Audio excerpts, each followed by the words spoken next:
I often get questions like, what sorts of tests do I need to get to make sure I can stay as healthy as possible for as long as possible, to be around for my kids, maybe even to keep running marathons when I'm 75. And although many of the most important tests are offered as part of routine clinical screening, a lot of them are not. And so in this video series, I wanted to go over what I would consider to be some of the highest yield tests that most people should probably know about if the interest is adding healthy years to life.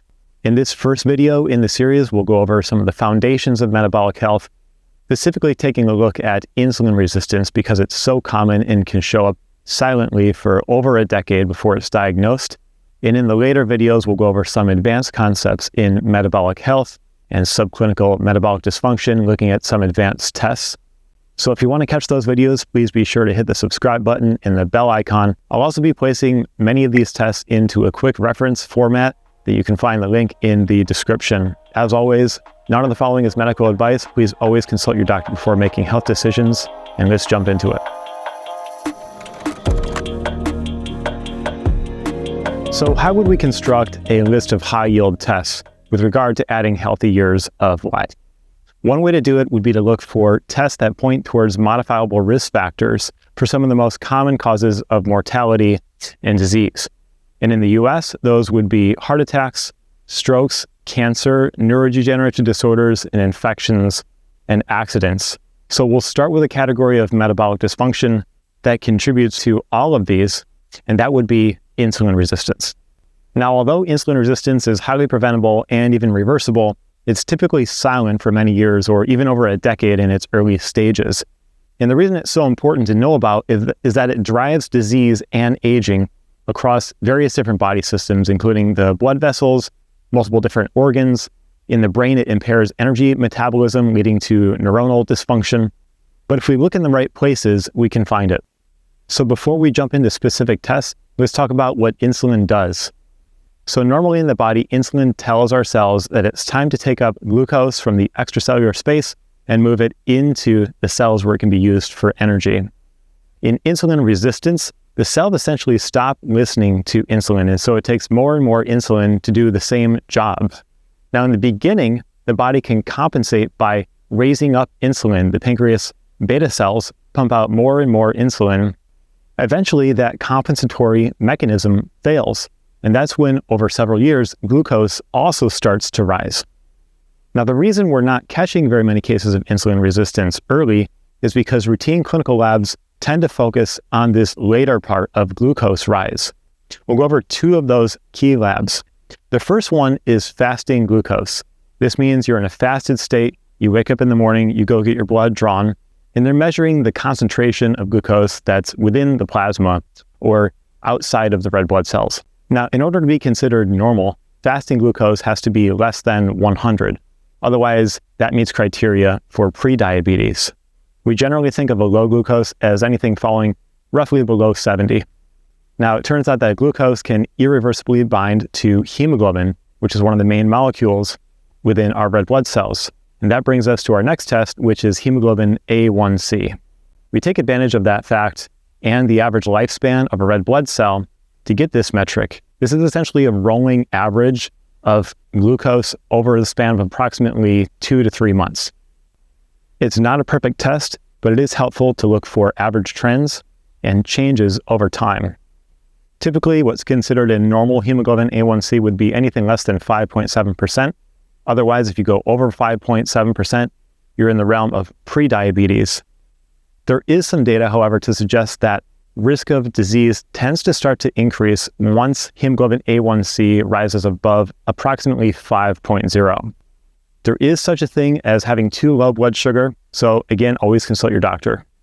So again, these glucose-based metrics are useful for detecting medium to late stage insulin resistance, but we can't necessarily hang our hats on those metrics to detect early stage insulin resistance.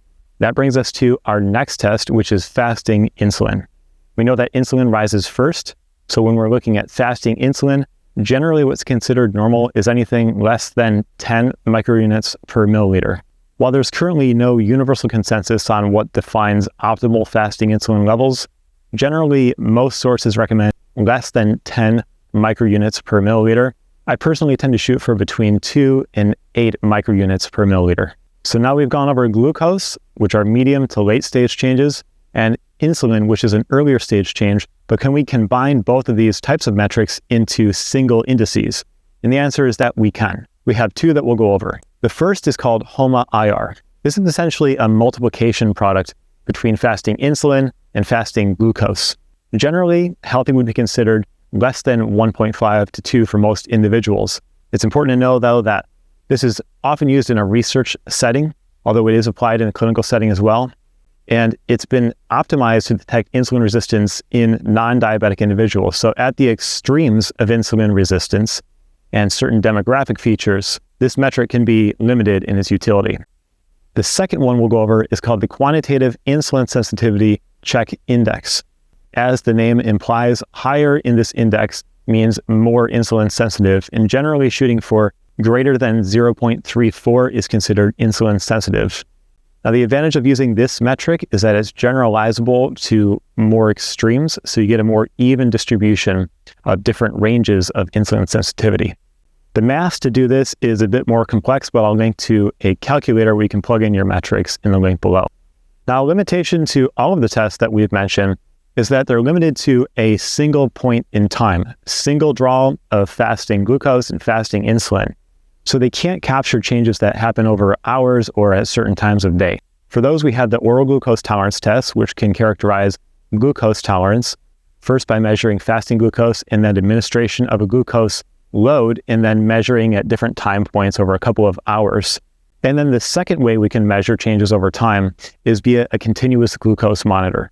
In full transparency, I've hesitated as to whether to put this on the list or not. But I think that CGMs have certain strengths that allow the user to learn about their bodies in the way that exercise and food and even certain medications may be affecting their metabolism. So it's a great learning tool. The way a CGM or a continuous glucose monitor works is that there's a needle that's inserted beneath the skin, and it's looking to estimate changes in blood glucose based upon what's happening in the extracellular fluid. For that reason, there is a bit of a lag between what's happening in the blood glucose and what's happening in the extracellular space. And generally, these are worn for about 7 to 14 days. Now, although I'm a big fan of CGMs, I think it's useful to acknowledge that the state of the current evidence in terms of being able to characterize or predict insulin resistance in all humans is somewhat limited. There is some evidence that we can predict insulin resistance through different characteristics of the glucose waveform as it shows up over time. Those would include things like the amplitude of glucose spikes, the rate at which glucose increases, the duration of those spikes, and different morphological characteristics over time. It's also important to know that many of the studies that are looking to use the glucose waveform to predict insulin resistance are using machine learning tools that, although may be predictive, are sort of a black box. And so there is a lack of transparency in exactly which features of the morphology of the waveform is contributing to our ability to predict insulin resistance. Something to know when you're reading through those studies, we still need larger trials to be able to confirm that, in fact, we can pick up on early insulin resistance using continuous glucose monitors. And the last thing I'll say about continuous glucose monitors is that it's important to make sure that if you're going to use one, that you calibrate it. So many of these CGMs come calibrated from the factory to be within approximately 10% error. That means that if your actual glucose is 100, you might get a reading as far out as 90 or 110 in either direction. So it's important that if you want an accurate measurement of your predicted glucose, that you calibrate that. And there are steps to do that in most of the manufacturers' instruction manuals. Now, I wanted to give sort of a preview of the next episode because I felt that this episode wouldn't be complete if I didn't mention some other basic tests where we can find insulin resistance. And in particular, that would be blood lipid panels. The key pieces of information to take away here is that in insulin resistance, we're generally going to find high triglycerides and low HDL particles. And the mechanism is pretty fascinating, and it has to do with the triglycerides destabilizing HDL particles, which cause them to be cleared more rapidly. Now, importantly, these HDL particles are the same particles that are responsible for cleaning up the mess of atherosclerosis in the arterial walls, often called good cholesterol. So this is important to know about. It's also highly preventable and highly reversible. There's some fascinating mechanisms, and we'll get into those in some of the next videos.